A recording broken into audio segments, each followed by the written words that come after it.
Hello guys, so my name is Anastasia Valkanesko. I'm the Chief Delivery Officer at the Playcot.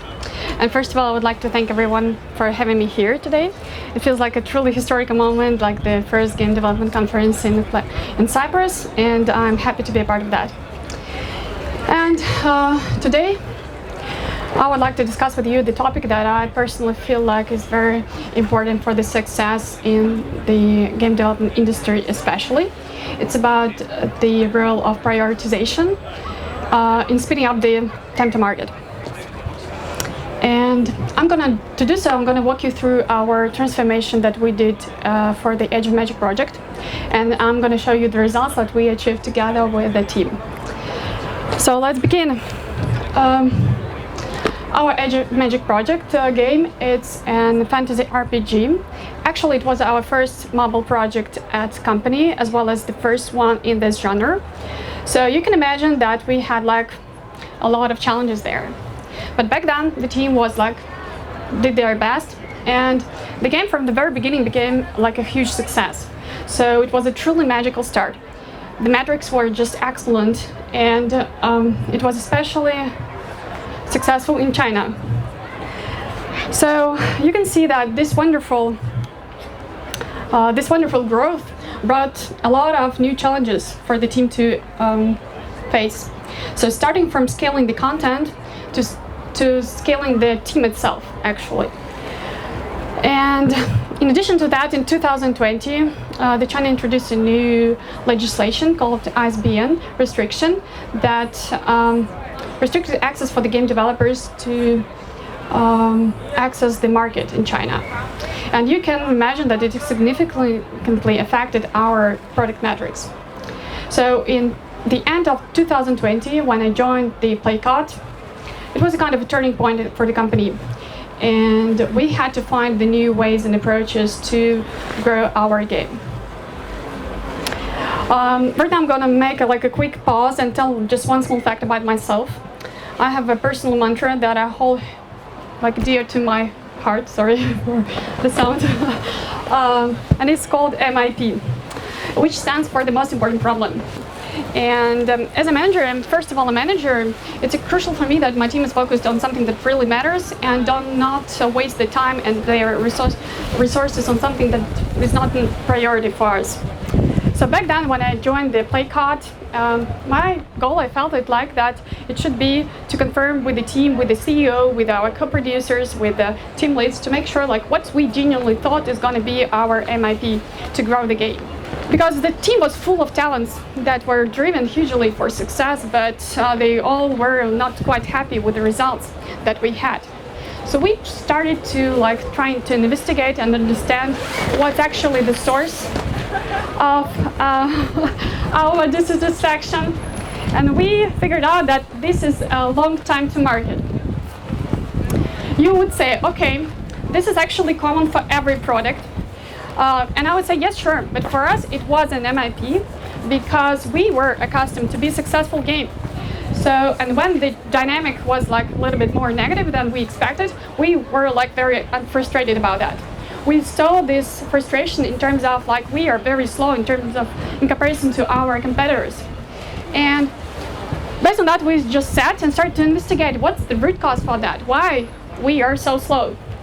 And we identified 3 levels for ourselves that contributes a lot to this MIP. And the first one, before I'm going to jump to the levels, actually I want to just prove some numbers, why it was an MIP. So our team wanted to release a new game mode that was very beautiful, and our players were looking forward to it. But from an initial idea to the release itself, it took us almost a year. But what's important in here is that when we calculated the active work we spent on this game mode, it was 6 months.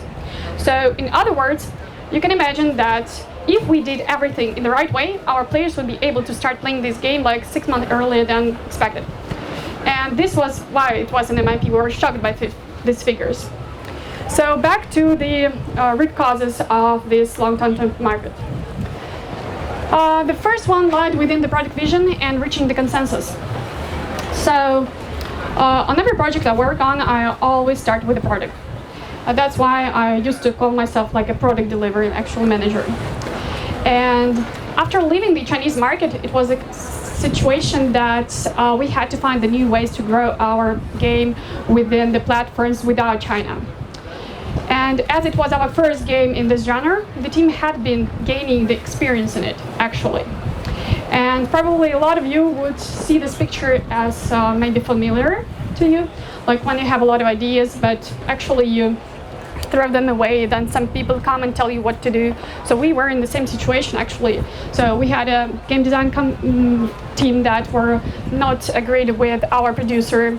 We also had a case that developers also that had their opinion how to build our game, actually. And on top of that, of course, the top management, they also had something to say to us what we should build. So it actually resulted in a situation that we produced like tons of game design documents of the features that never had released to the production. But on the other hand, we released like a bunch of useless features that like didn't affect any way our games, our players' experience.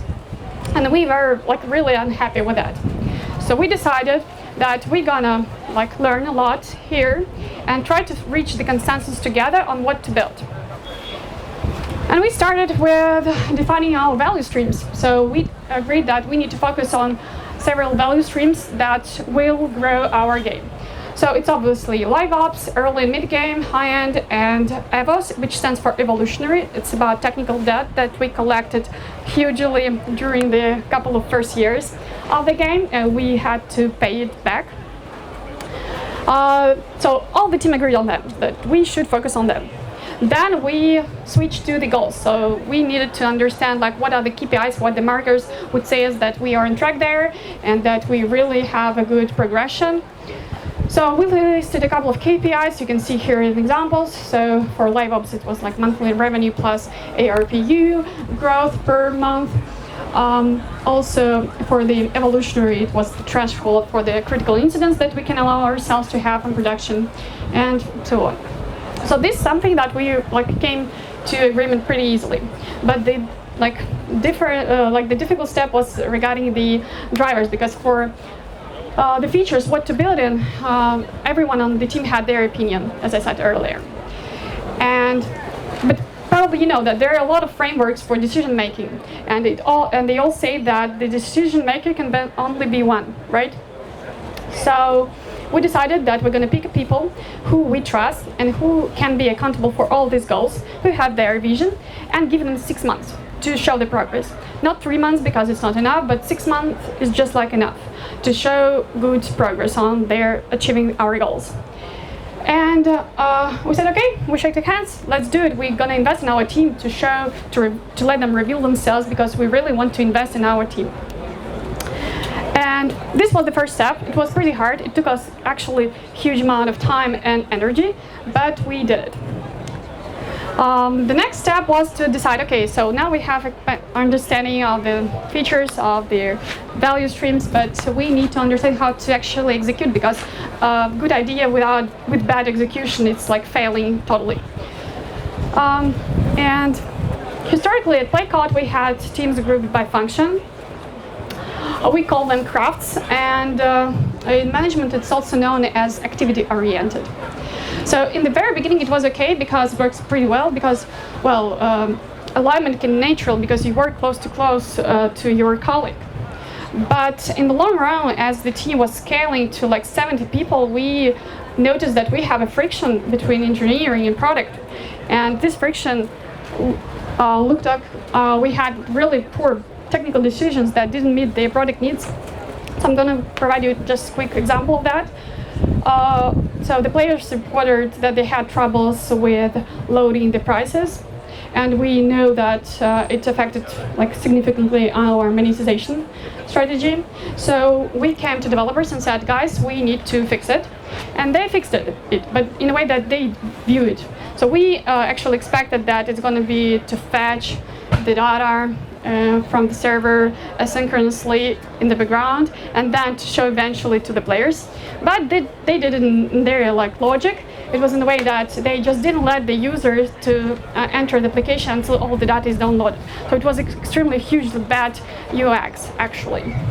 And that led to the fact that we started like losing trust in each other. We started fingerboarding, like the developers are guilty of the fact that we do not grow our game, and vice versa. But on the top of that, we had long time to market because actually we needed this fixed, right? And we then additionally spent like 1 more month to deliver it. But there were other features that were waiting in the backlog, so it was like alternative cost that we had to pay. And we were totally frustrated about that. Another fact, team-based factor. So when you have functional individuals that are leaders among the team, you have the situation that they become your bottleneck. Because back to the case with the game mode, we had a game developer who was working, who was like a feature owner of this mode, but he was in parallel working on our other features, like referring to economy balance. We expected him to write this hero strategy. So much, a lot on his plate, and he had like constantly switching the context, pretty high cognitive load, so it was terrible for him. And we don't blame him for the reason that we have like 1 year building the game mode, honestly, but it was not his fault that it worked this way. So on top of that, besides, the best factor revealed themselves that in a way that the rest of the team, they were relied heavily on these guys, and they were their heroes, and we had a kind of a culture when nobody wants to take accountability for what's going on because they're the heroes. They can resolve everything. We don't need to bother. And we didn't like also this because we wanted to raise and boost the ownership within the team. So what we did, pretty obvious, probably you all already guessed, it was to form the first functional teams. What we did, we visualized the workload for each stream. We then identified what gaps in terms of expertise as well as for the capacity we had within each stream, and we were able to justify this hiring plan. Probably this is a very useful tip for like negotiation with top management, because when you say that I need to hire, they just ask, you have so many people, why you need to hire? But we came to them and say, okay, so this is the streams, this is the mapping of the skills, this is the mapping of the capacity. Here, if you want to achieve this particular goal, we need to invest in the team, we need to hire, we need more talented people within us. So this was pretty helpful, honestly. By and large, we had within the cross-functional team shared goals and accountability. Finally, we tried to guarantee that between the streams there are no conflicting priorities to make sure that we are able actually guarantee to achieve the goals. There was collaboration, not communication, like in the case with developers and producers regarding the fixing the offers, how they showed in the beginning. So that was communication, but we needed collaboration from them, not just speaking. And finally, knowledge sharing. So when you have best factor in your team, you are so like really dependent on them, honestly. So if they decide to leave your team, then who gonna like grow the project then? This slide I also like. So for visualization of their goals, we have a lot of dashboards. So each stream can see the goals, their track, not only their own stream, but also this stream of their colleagues. So this is really inspiring. And last but not the least, after we had like aligned on features, then we agreed on how we're gonna execute it. We needed to make sure that we actually have realistic goals. Not something that is not able to be executed. So what we did, we introduced the work in progress limits per each stream. As we had the goal setting time frame for half of the year, based on our historical data, like how many times it took to deliver average initiative within the stream, we decided that we're going to have per stream the following WIP limits. So it's going to be either L size initiative plus 2 M size, or 1 XL size, where the level of confidence is pretty like low probably, because we wanted to keep a job. We don't do waterfall, so we don't like have a full ready game design document. No, it's just only one pager. It's some kind of idea, and then step by step, iteratively, we understand what actually we're going to build. Moreover, we introduced a sustainable operational rhythm, so we cascaded our half-yearly goals to the quarterly release plans, then to the monthly updates, and down the sprint goals. And it was important that our big business drivers, they actually affect our day-to-day work. And so everyone in the team is aligned and understand that how their daily work is connected to the big goals that we're going to discuss on our next half-year meeting. At the same time, we also wanted to allow and to be all like on the same page regarding that. In case something goes like differently than we planned at the sprint level, it can back then affect our goals. We can alter the release plans, and it's okay. Nobody gets nervous because it's like iterative and agile development. And here I said like maybe a couple magic words like agile, sprint. Maybe you would think that we did Scrum, but no, we didn't do Scrum. We did something that is closely known to, which is called discipline agile delivery. It's a people-first, learning-oriented hybrid agile approach to IT solution. What I personally like about it is that it's agile and delivery, because I want to be my team agile, and also want them to deliver the result. And if we compare this to Scrum, here we have more roles. It's important that in every our value stream we have delivery manager who's responsible for delivery the increment. He works, or she, they work with in a partnership with the product owners. And actually that's their ownership to make sure that this value stream delivers. Also, we embrace our team to be a kind of a stakeholder within the stream.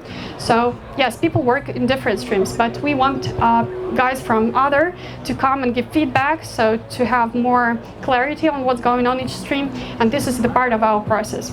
It's like when we work on new feature, we like fix the collaborator for this feature from different streams. So like they are committed to collaborate. It's not like just I'm going to send you a document, please review. No, they're committed to do that, and they have the capacity to do this. We have a buffer for them in planning for sprint. Also, what's good about this approach is that, like for example, when you do Scrum, it only addresses the scope delivery, while this approach like addresses the whole life cycle. So you can see it starts from the portfolio of the value streams, then we address the processes for the decomposing into the features, then it relates to the product backlog, items within the sprint, and then for the integration phase, and then release management, and finally to operations and support. So all stages, as well as from inception of the DA and their transition to operations. Everything is covered here. And actually, everything we covered there. So to sum up, MIP strategy that we implemented in order to fix our most important problem. So first of all, we focus on product vision, make sure that everyone is aligned with what we are doing. And guys, if you feel like maybe probably you also have some kind of a lack of consensus on what to build, I just really advise you to start with that and do not follow other stages before you are all like done on this one, because building product is very costly. Building software actually is very costly. So don't do this if you don't know what you want to build.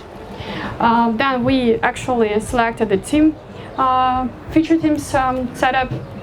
For us it worked well because we have a big team. It's like more than 80 people right now working on our project, and it allows us to scale easily. We also have a kind of an allocation process, so every like 9 months we do the rotation of people. It helps to first of all share knowledge, plus it allows people to like refresh themselves, to again feel inspired working on our project, because sometimes it like a lot of routine there, of course.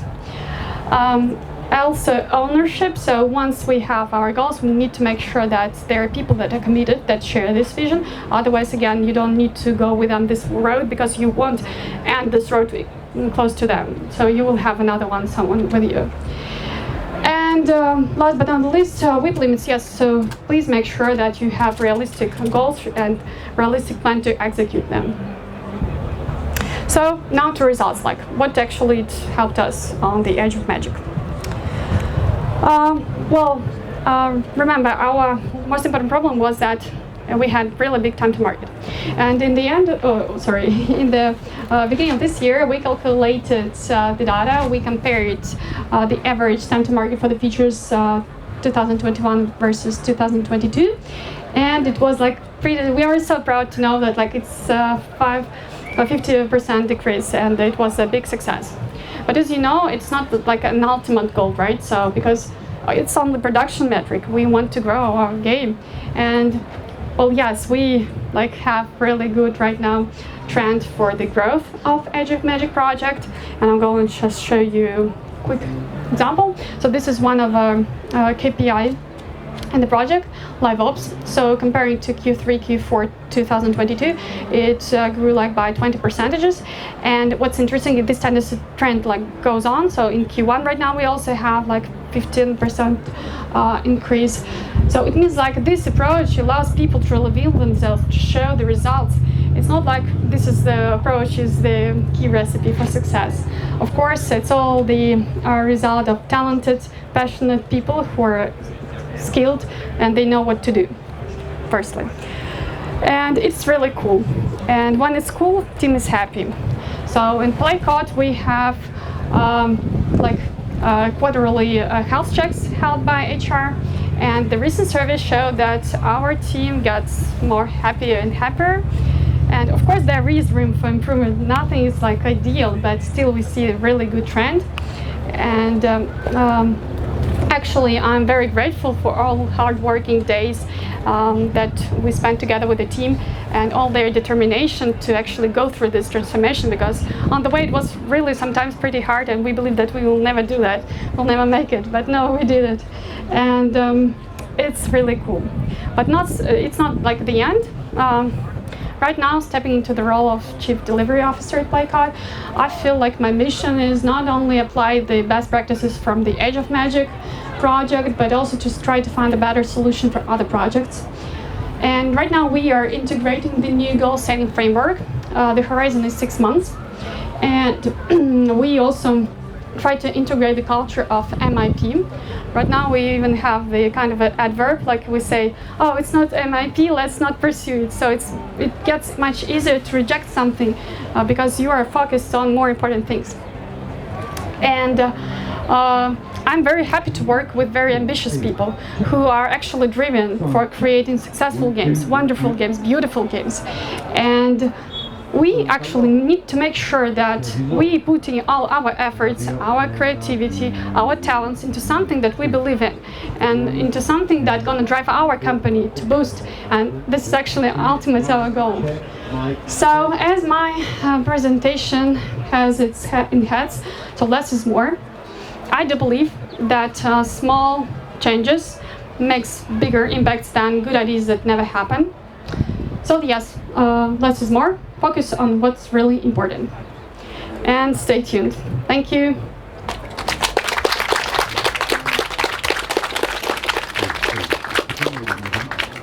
Questions? No questions.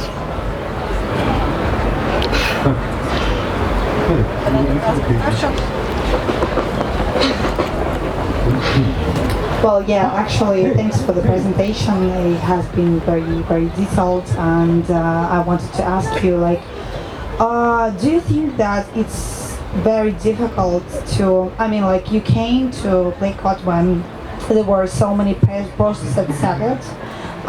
Do you think that it's a very complicated task to change the processes when they have been like fixed for like 2, 3, 4 years in your case?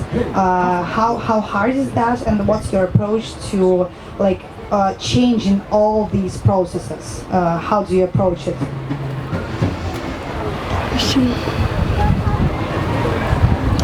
Yeah, thank you for the question. Well, first of all, I think that the processes is not my goal. So as I said probably earlier, that I refer to myself as a product deliverer, first of all. So my focus, first of all, on product to make sure that we deliver the core value. But the process is just a tool. In terms of how I was approaching that, it was like always adventure, and always to make sure that you do this with the people who share your passion for what you're doing. And based on my expertise, of course, on my background, because before joining the Playcott, I worked a lot for different companies, and I consulted a lot, like had also some practice in different countries. So yeah, so team and background, that helped me a lot.